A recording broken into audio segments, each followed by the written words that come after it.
பெண்களாக இருக்கட்டும் ஆண்களாக இருக்கட்டும், ஒருத்தவங்க உங்களை இச்சையாய் பார்க்கத்தக்கன அலங்காரத்தை பண்ணி கொண்டு வெளியில போகிறீர்கள் என்றால் விபச்சார தொழில் செய்கிறீர்கள், விபச்சாரம் செய்கிறீர்கள். இதைத்தான் அதுக்குள்ள அர்த்தம். மேக்கப் பண்ணிக்கிட்டு அடுத்தவங்க, நான் தான் சொல்லுவேன், அடுத்தவன் என்ன அழகா பார்க்கணும், அடுத்தவா என்ன அழகா பார்க்கணும்னு சொல்லி மேக்கப் பண்ணி கொண்டு நீ வெளியில போறியா இருந்தா விபச்சாரிகளே, விபச்சாரம் செய்கிறீர்கள் என்று வேதவசனம் சொல்லுகிறது.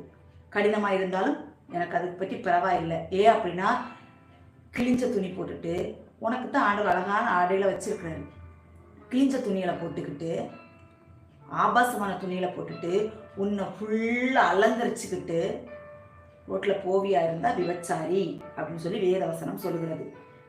வேசித்தனமும் அப்படிதான், அது ஒன்றும் வேசித்தனம். என்ன, நீ அடுத்தவங்களை எல்லாரும் வேசித்தனம் பண்ண வச்சுட்டு இருக்கிற, நீயும் வேசித்தனம் பண்ணுகிறாய். அசுத்தம், காம விகாரம் இதெல்லாமே அதுக்குள்ள வந்துடும்.